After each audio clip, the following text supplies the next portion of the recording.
If you're using compounded semaglutide or Tirzepatide because the brand name stuff is too expensive or your insurance won't touch it, there is a new proposed law that could wipe out your access completely.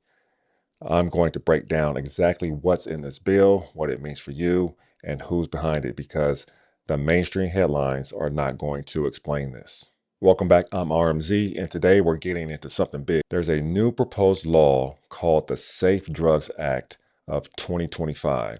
And on the surface, it sounds like a safety bill, but once you actually read it, which I did, it becomes crystal clear this thing is aimed straight at the compounded GLP-1 market. Don't discount the possibility that this is also the result of a backroom deal between the GLP-1 titans, Eli Lilly and Novo Nordisk, and the administration to take out compounded GLP-1 competition. And when both sponsors come from the state where Eli Lilly is headquartered, Indiana, and both have long-standing financial support from Lilly Pack, it's worth paying attention to. The sponsors are Andre Carson, a Democrat, and Rudy Yakim, I believe that's how you pronounce it, a Republican. So you have some bipartisanship, and let's spell bi, B-U-Y here. If you're on a compounded version of semaglutide or Tirzepatide, or you're considering it, this is absolutely something you need to understand.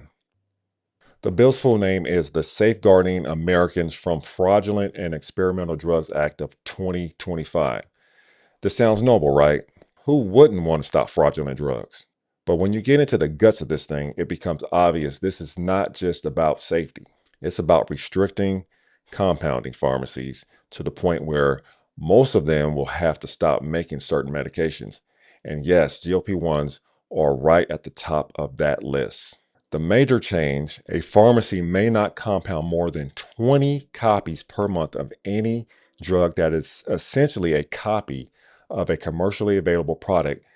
How essentially a copy is defined is a compounded drug counts as a copy if it contains any active ingredient also found in an FDA-approved product, and there is no meaningful difference for an identified individual patient. The impact on GLP-1 compounding is all compounded semaglutide and Tirzepatide products will meet this definition.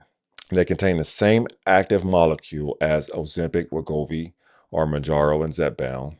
Most patients using compounded versions are doing it for the price, not because of medically necessary difference.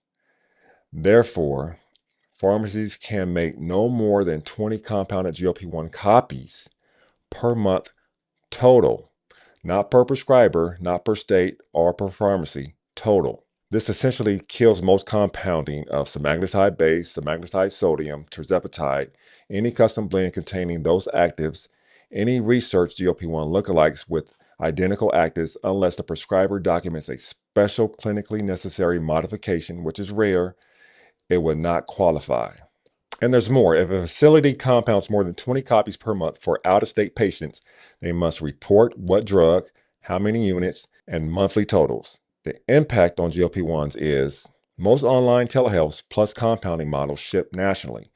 This reporting requirement creates a paper trail, allows FDA to target high-volume GLP-1 compounding, is designed to crack down on cross-state mass distribution of GLP-1s.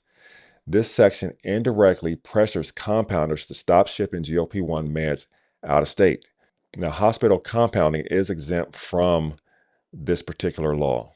Continuing on, outsourcing facilities are 503Bs that produce more than 100 batches a year must undergo mandatory pre-approval inspections, mandatory inspections at least every 2 years, and they are required for federal registration.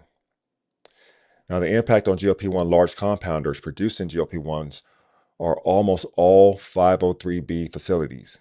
These added requirements will serve to increase costs, give the FDA more leverage to shut down GLP-1 production that is deemed too close to approved drugs. This will further decrease availability, especially from large-scale suppliers. And then there's also this. The Human Health Secretary can also raise the annual compounding facility fees from $15,000 annually to any amount they deem necessary. This will squeeze smaller compounders financially. It will make high-risk compounds like GLP-1s not worth the cost, It will push pharmacies to avoid products likely to trigger expensive oversight, and it just adds another layer of GLP-1 market reduction. Now, there is no guarantee that this law will come to fruition, but if passed, the law could limit each pharmacy to 20 compounded GLP-1 prescriptions per month. That alone kills compounded semaglutide and tirzepatide production. It will require prescribers to justify medical necessity for compounded GLP-1s, and price differences are not a valid reason. It will allow federal tracking of out-of-state shipping of compounded GLP-1s.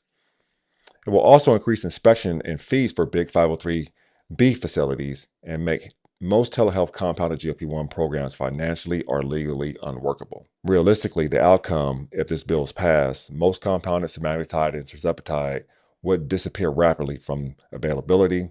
Prices for FDA-approved GLP-1s could likely rise due to reduced competition, and patients dependent on compounders due to cost or insurance denials will lose access. Many more people will turn to the gray and black markets, creating a significant health risk. Now, I'm a big fan of safety, and there should be more rigor applied to compounded medications, particularly around injectable medications, to ensure efficacy, safety, and sterility. But this is effectively a shutdown bill for compounded GLP-1 products dressed as a consumer safety bill. I will be interested to know your thoughts on this matter. Please leave a comment below. I look forward to furthering this discussion. I hope you all have a great day.